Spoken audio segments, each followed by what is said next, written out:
All right. How goes it? It goes well. How are you? I'm good.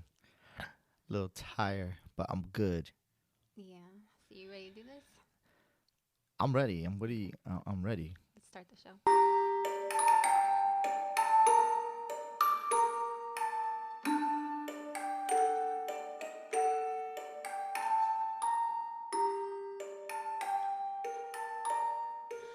So, hi. Welcome to the Violet Hour podcast. I'm Nicole, And I'm Dennis. and this is a podcast that deals with the mysterious. And the mundane. Glad you're here. Thanks for listening. Okay, so tonight we're going to talk about diamonds, or one very specific diamond that has been fascinating people for centuries, 400 to be exact, and that is what is known today as the Hope Diamond. And you might remember it or something like it from the movie Titanic. And I think if this diamond been on the Titanic, it would have sunk for sure because it's brought some bad luck to some of its owners. You mean to tell me that it wasn't on the Titanic when it sunk? No, it wasn't. That was just like dramatized. I actually do have a story behind the Titanic and You why do? and why it sunk. Let me hear it. Yeah. Yeah. So, I listened to there's another guy that I watch on YouTube. His name is Mr. Ballin, Mr. Ballen, and this was like a couple months ago.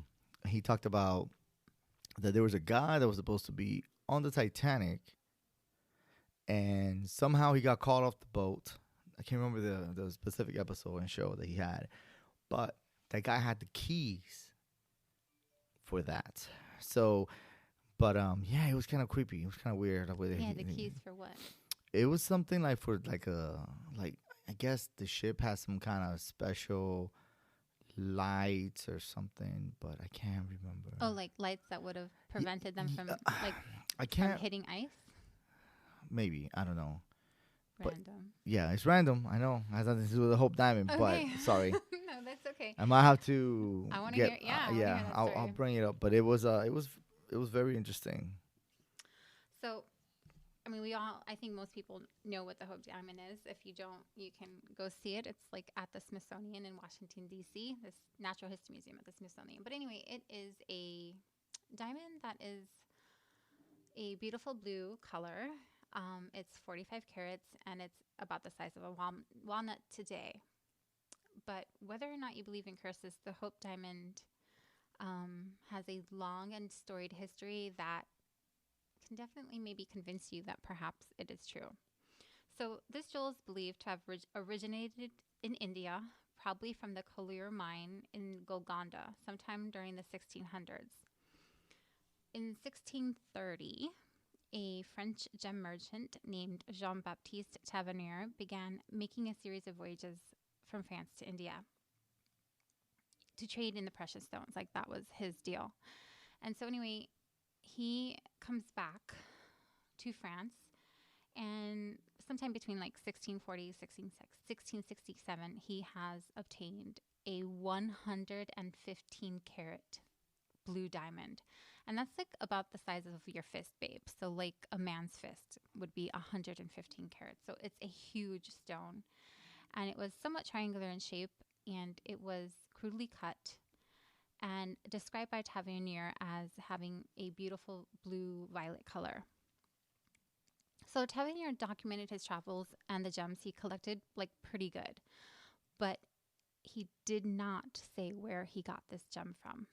And in his book called The Unexplained, author Carl Schuker relates the origin of this jeopardist gem, saying that it was essentially taken from a Hindu temple, and it was plucked from like a god, like a statue's like eye, or one of their eyes or something.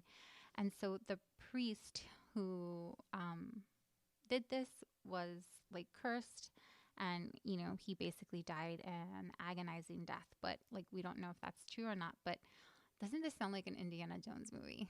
Like it's like straight out of like the Temple of Doom or whatever. Like, Yeah, but in the Indiana Jones movie, he was not cursed for finding treasure. Indiana wasn't, but like all the people like that were stealing the curses. Oh yeah, Like, yeah. like not stealing Yeah. the curses, stealing the stuff, right? Well, I mean, the story with the Hope Diamond goes that is based on your intention, and like how what your intentions Right, are. like Indiana always had good So intentions. exactly. So So, yeah. moral of the story: do Yep. good, people.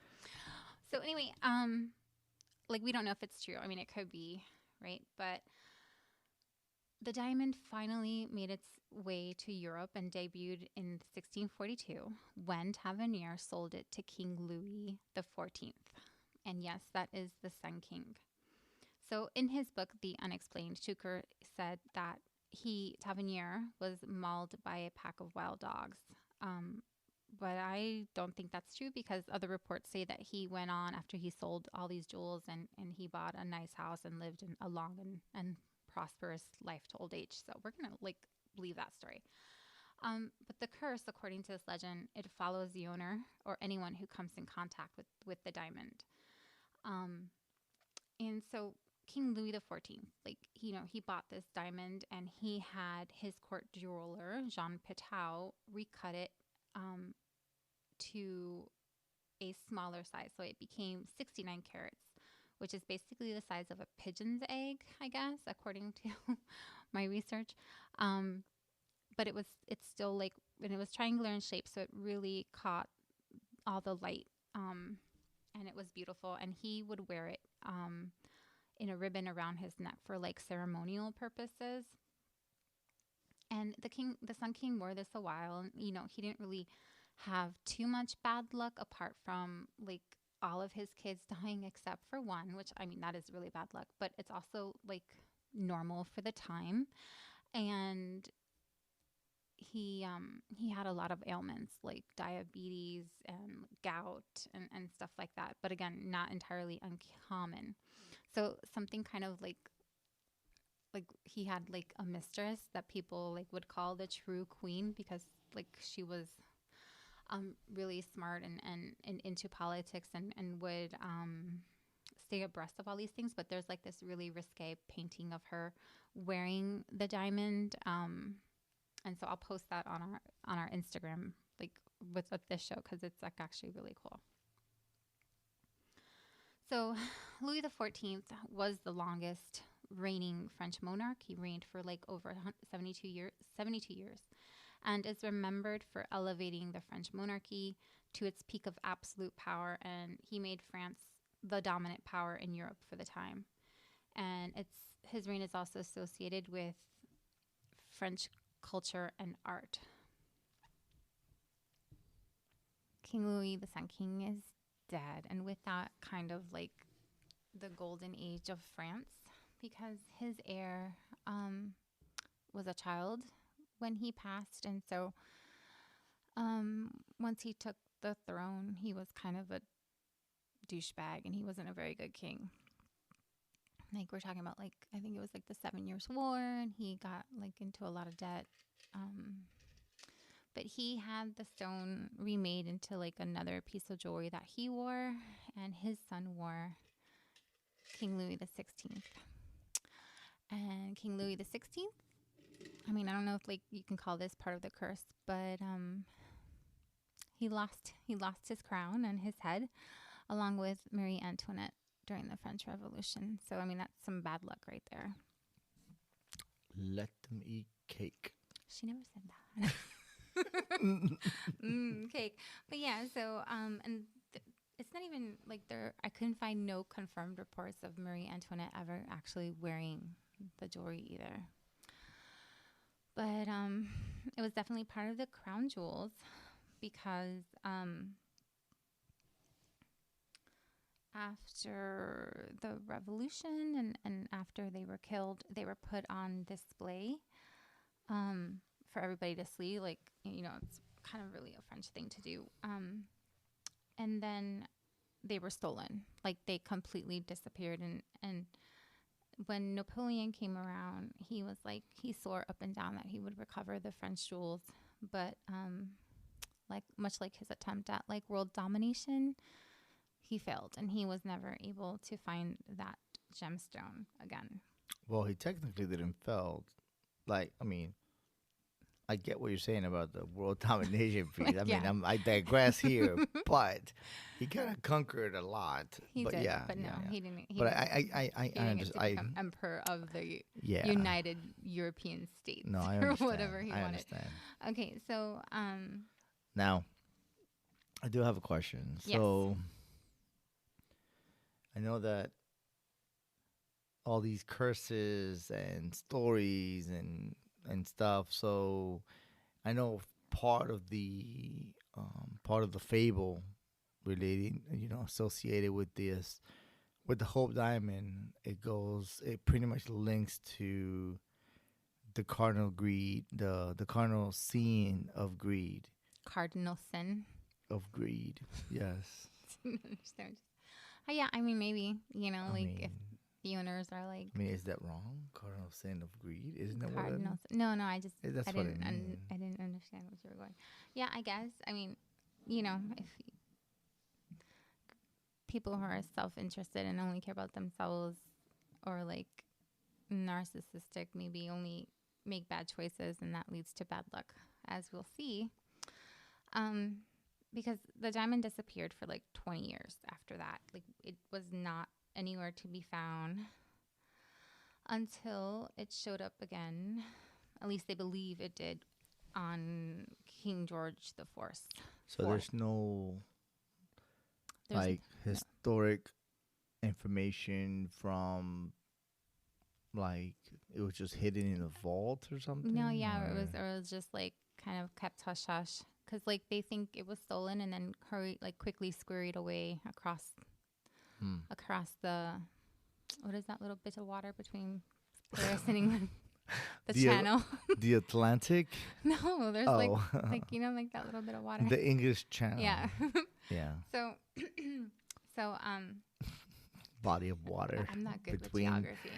Between or directions France or anything. So yeah, so the French blue diamond, as it was also called at this time, was gone. It was disappeared for like 20 years. Wow. Until a 45-carat blue diamond turned up in London in 1812. And this was in possession of a diamond merchant named Daniel Eliason. Of course, he, like Tavernier, didn't say where it came from, but it was speculated that this was the diamond and it had been cut down to hide its true ownership. So it went from how big now? So it 100? it was initially 115 carats, and then it got cut down to like 60 something, and now it's down At 45. to 45. I'm like, I want to know where all those other little baby diamonds are. Oh, maybe it's the one that like Princess Diana has, and then now I don't know. Catherine, Duchess Catherine, because her diamond is blue. I wonder, wouldn't that be crazy? I'm not sure. I'm not.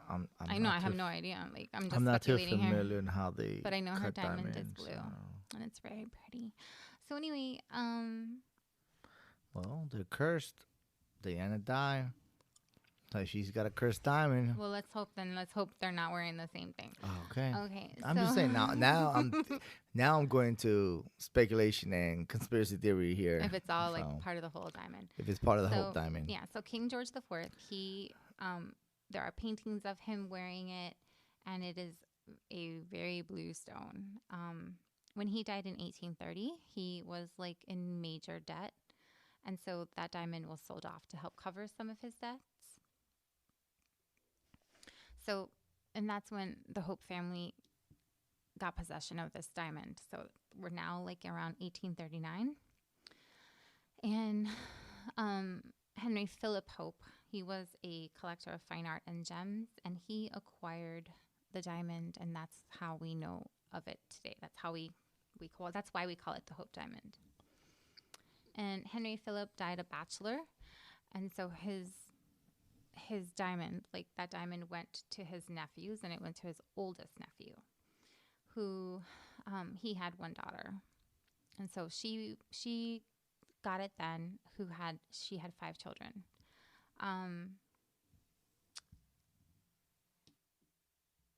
Hold on, no, I'm messing up. No, all these people with the same name. So okay, it went to his oldest nephew, Henry Thomas Hope. And he had one daughter, but when he died, the Hope diamond stayed in the possession of his widow, not any of his children. And then it later went on to her, one of her grandchildren, Lord Francis Hope. And he inherited it in 1887. So we went from the 1600s and now we're in the 1800s. And so people like kind of know that this diamond has like this crazy history, but I think they're pretty much ignoring it. So his grandson, he lived again like way beyond his means, but that didn't stop him from marrying an American concert hall singer, and her name was Mary Yohe. And by the time he married her, he was like completely bankrupt, but they still partied and lived a very luxurious life until he squandered everything that he had except for this diamond. And so one day, like, they were traveling around or whatever, and she met in 1900 a captain from America, the United States Army, and she fell in love with him, and she, like, totally left her husband. Oh, my God. She was like, I'm not coming back to England with you. I'm going home to America. So she left him with she the diamond. left him. Yeah, with the diamond. Right, but there's, like, she says, yeah, I wear that diamond all the time, and, like, you know, whatever. So because of all his gambling and stuff like that, he wanted to sell this diamond to like help pay off like his debts. He can't sell it. She took it with him. No, she didn't take it. She just she left. She gave it to him? She left. So luckily that GI or whatever that she fell in love with. Yeah, he got her. He didn't die. Not that I could find. Well, with the curse of the Well, yeah, diamond. I mean he never touched it, so it's fine. Oh. But so he couldn't sell this diamond. Like his siblings were like, hell no, you're not selling that diamond. That's part of our family history and whatever, right? And so it took like a lot of years and a lot of court appeals, and they finally went to like the House of Lords, and they gave him permission to sell it. And that is when so why wouldn't they sell it? The guy's broke. He's got all this debt. But his siblings, they're like, just because you squandered your fortune doesn't mean you're gonna like mess up this. Like they were fighting him. They wanted the diamond. So the diamond was part of the family heirloom. That's how. That what they're saying? Like that's what I gathered. Like they wanted it because you know, like hello. So pretty much they wanted to keep it within the family and not try to get rid of it. It's like a legitimate form of wealth to pay this guy's debt that he was like drinking away and partying away, traveling all around the world. Okay. So and that's when in 1901 that's when the diamond made its way to America. But like on a side note, like you want to talk about bad luck. So this guy Hope, he remarried in 1904, and he inherited the dukedom from I guess one of his brothers in 1928. But right after his wife left him, he like lost a foot in a hunting accident.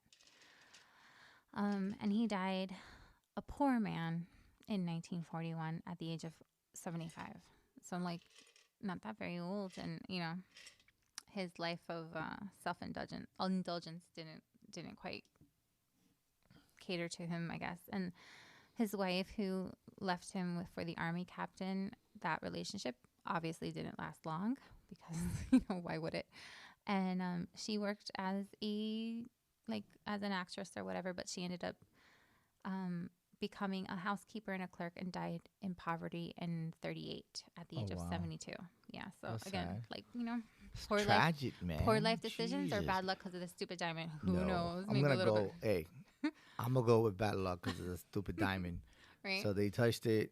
The cardinal sin of greed. Maybe, or just selfishness, right? Not caring about. I don't know. I'm gonna go with the cardinal sins of greed and the curse of the diamond.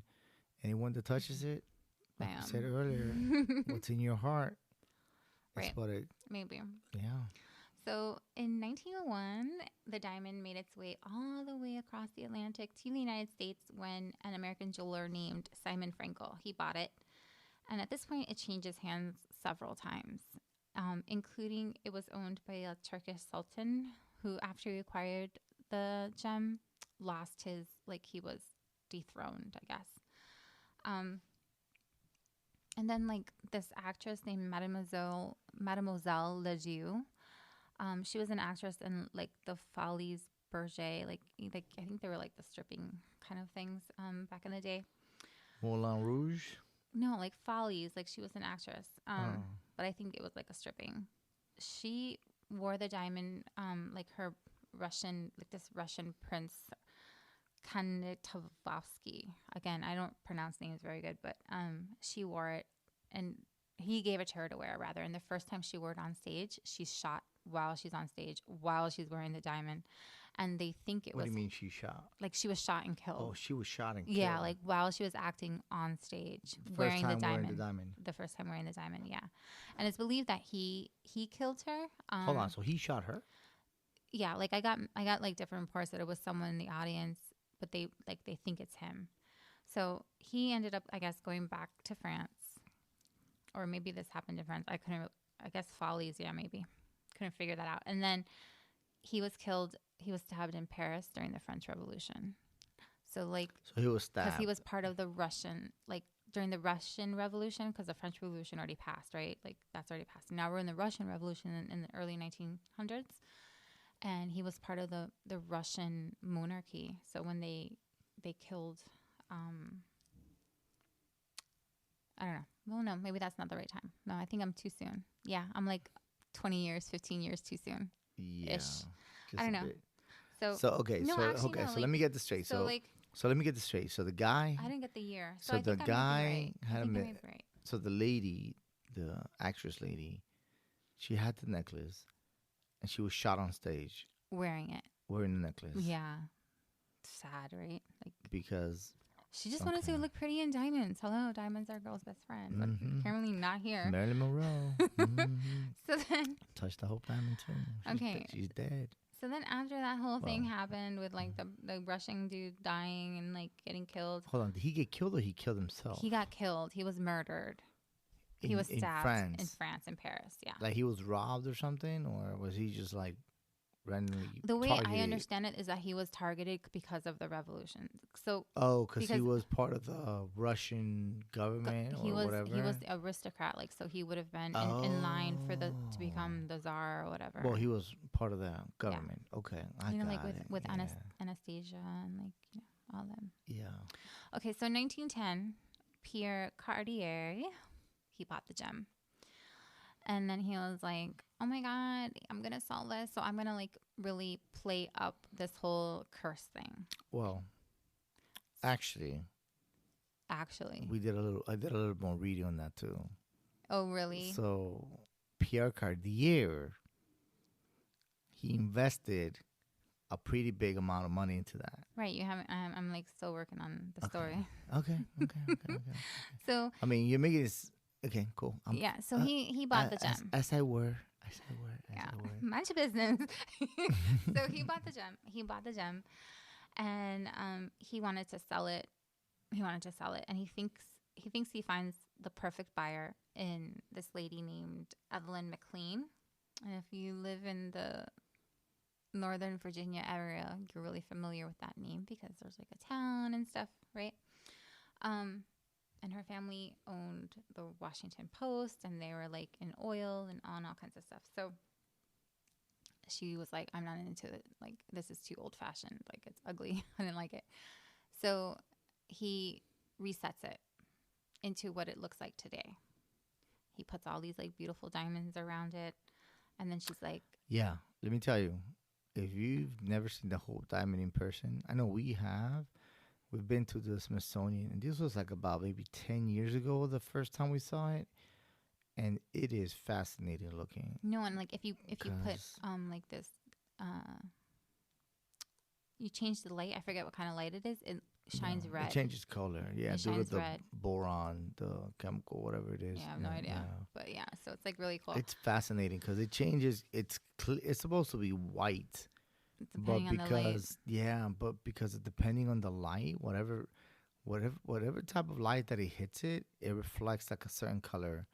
It looks, it's a beautiful looking It's gorgeous. piece of Like, it's amazing. gem.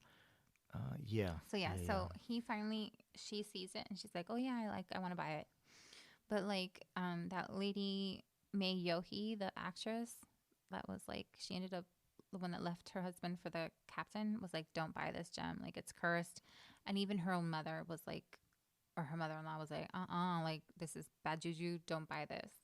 But she was like, she mocked them and she was like, oh, things that bring other people bad luck usually bring me good luck. Like she just laughed it off and was like, whatever. So they ended up buying. Her husband bought the gem, but he had said like, should any fatality occur, like in the contract between, the two parties, within 6 months, the Hope Diamond is the Hope. It said the Hope Diamond would be returned for gems of similar value. Like it would be exchanged. So Cartier would take it back if some bad luck befall, like if someone died in their family. But like it was kind of crazy because they had like some legal issues with this because like the mom really didn't want that in her family or whatever. But when Evelyn McLean got it, she wore it all the time, and she even like refused to take it off, or she would give it to like her poodle or her dog, and he would wear it. But it wasn't too long before that curse struck her too. She was not like Teflon against bad luck. And so her firstborn son, died when he was only 9 years old in a car accident. And then her daughter committed suicide. There's lots of like suicides around this diamond I found at the age of 25. And then her husband was declared insane and he was put into an institution. But before he done that, he left her for another woman. Oh, wow. Yeah.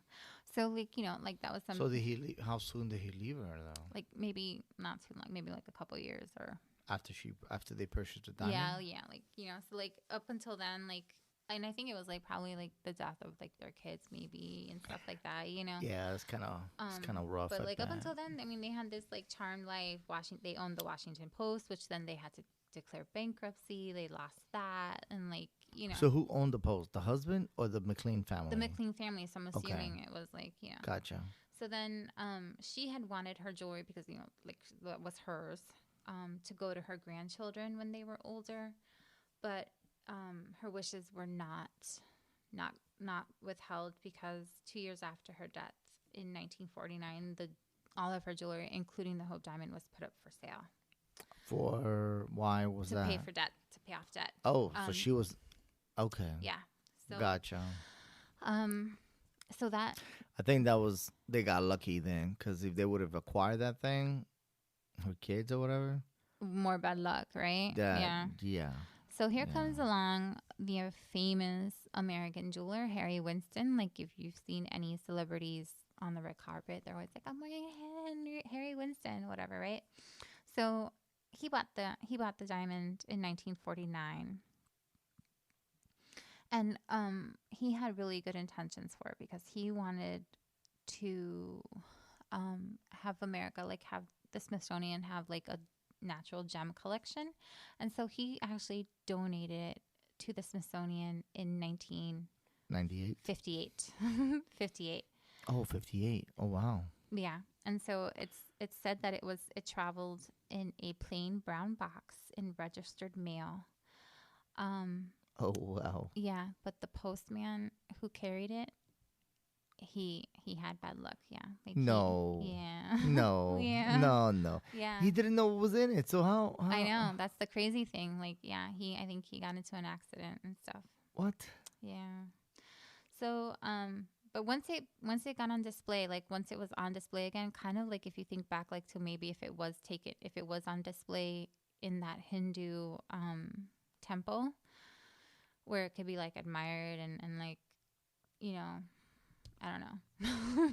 So anyway, once it's got into the Smithsonian, it actually has done a lot of really good things for the Smithsonian. Like it's brought a lot of foot traffic to the museum and stuff like that. So, and it's been nothing but good luck. I bet it's because they handle the diamond. No one has touched it. They're all wearing gloves. And it's behind a glass case. Behind a glass case. So yeah. No one has been able to touch the diamond. So it's kind of like the diamond's itching for his next victim. So whoever Oh, touches I that ain't gonna be diamond, me. let me tell you. I wouldn't chance it. I would not put that thing Yeah. on for anything. So yeah. So no, it did not cause the sinking of the Titanic, but it sure as hell sunk a lot of lives in its Yep. day. And actually, I'm glad that you bring that up again. So related to the beginning, when I digress about the scenario that with the Titanic. So what I was trying to get, what I was trying to say earlier was that the the guy. I mean, this has nothing to do with the Hope Diamond itself, but a lot of folks reference the Hope Diamond to the Titanic because of the movie, you know, the Titanic. Which But I think that diamond in the movie was called like the heart of the sea, but it looks well, so much like the it. thing is that the Hope Diamond was not on the Titanic No, when it it was sank. nowhere near it. Nowhere near it. It was The in America. Miss Evelyn McLean, who owned it, she never set sail on the Titanic No. at all. And when she died in around 1947, like you said, it was pretty much sold to pay off her debts, like Yeah. to pay off all her debts, pretty much the majority of her debts. But what I was saying earlier was that one of the guys that was on there, one of the second mates in command or whatever they call them, when he was removed from the ship, according to the story, the Mr. Ballin YouTube video, he had the keys. Like when he had to get off the boat right away, immediately.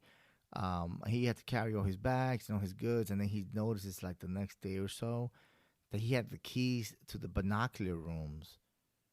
So the ship set sail without the binoculars So on like the Titanic, the, so they the couldn't watch see. couldn't see. The watch couldn't see what they were about to hit. Wow. That poor guy. Like, can you So, imagine? yeah, Like he well, I he can felt only imagine. guilty. So now that I think about that, I feel like I have to do a little bit more digging about that, like, a little weird mystery. I mean, it was really short and simple and to the point. I like the way that he expressed it and the way he talked about it. But when you think about it, like the story behind something that could have been adverted, right? Well, I mean, okay, so like an iceberg, So it's kind of a big thing. Like, I don't it know. is. But I don't want to continue and Yeah. digress from your story. But I just want to make sure because we brought up the Titanic, and we brought up bad luck and things being on the ship. So that right there, just that alone, I mean, crazy. it was kind of sad when I learned that.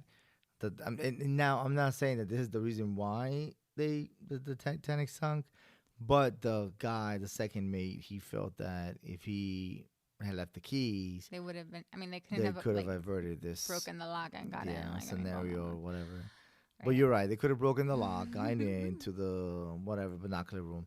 But again, back then, those locksmiths, they did not play the way that they built things. Yeah, that's It was true. really It wasn't solid. like, It's not like, hey, let's go ahead and get a blowtorch and cut through this lock. So, but yeah. That was fun. You know what? We didn't do the last show. We didn't say what we were drinking. Do you want to have a drink for this one? I feel like because it's. Well, for this show, I'm drinking cranberry vodka. But I feel like this one you need like a blue Long Island iced tea or something. Nothing blue. Nothing blue. Nothing related to that Hope Diamond. Nothing blue. I don't want nothing that's gonna curse me. You don't want no gin. Gin and tonic Anything or like British drinks. anything that brings me home. Opposite of it. Alrighty. Well, I'll go with a vodka, Russian vodka or something. I don't know. Something far away from this diamond. Right. So that ends my story of this maybe cursed, maybe not diamond. What do you think? Do you think it's cursed? I believe in things like that. So I believe it is cursed. One, because if it is true that it was stolen from a temple, that's bad juju. That's bad juju, Yeah. and normally that comes along with it. The sad thing is that this thing continues to be. I mean, from that time until now, I mean, it's kind of like in a centralized location. I believe for this juju to be broken, my personal opinion, this diamond needs to be returned back to India. Right, but we don't know if it was stolen or not. Like if That's it my was personal legally opinion. purchased. No, it was not legally purchased. We don't know that. We don't know that But because we the don't. guy Well, Tavernier. the only thing that we he know bought, is, Tavernier he- bought it, and then he got tore apart by wild dogs. No, he didn't. He died in his 80s on a resort. I don't think so. Yes. Tavernier died. Like he got He tore died an apart. old man. That was in a book that I said, but he did not actually, die. Well, all I know is this. All I Lies. know, There's lots of mystery around this. I'm there like, is a lot. There is lots of. I think You're right. I think it's just That's from the story that I read it too. Saying I they think died it's from just- wild dogs. But what I'm saying is, back then, a lot of treasures from foreign we're still like Egypt. were Hello. taken. Yeah, absolutely. and they were they were the how can I put it, the British Empire or whatever Right. Yeah. will go across the globe, and they would just go ahead and collect all kinds of treasures and stuff, and bring it back to London and have it in the museums and stuff. I think at this point, I just find I it. think at this point, like it's been 400 years, and like it's been passed through, like it's 400 years. So you from the think that? So you 1600s. think it's okay that the curse has been wiped? no. What I'm saying is, How's like, that? it's I mean, hard- I don't it's think hard I to don't know, think like, it matters so how long it's been. It's cursed. It's cursed. it's on display. No one's owning it now. Like it belongs to Not this to us. museum. It shouldn't belong to the Smithsonian. It should go back to India. I disagree. I mean, I don't know if the temple even still exists or not, but no, you don't know that. like I don't know. I don't even know what temple he like. If it had gotten stolen by a priest in some Hindu temple in like, how would you know? Like, where would you even know? Like, Well, you know, the story started with that's where it came from. That the jewel. it's believed that it could have been stolen, The- but the like again, that we don't know if Cartier made all this up just to propagate the sale of this thing. He That didn't was- make all this up. That's what I read. Yes, like that. A lot of people say But it that all Cartier started with- made this all up. Well, maybe. I So- guess. If he did, it's a hell of a story. But last time I recall, prior to Cartier acquiring this, people were People were getting decapitated, beheaded. People were getting killing shot. themselves. Like, so yeah, there was a lot of bad luck so around I it. don't know Like, about that. but tell us in the comments on Instagram, Yes, please let us know what you think about this. the Violet Hour podcast. All right. It's been fun. Till next time. Good night.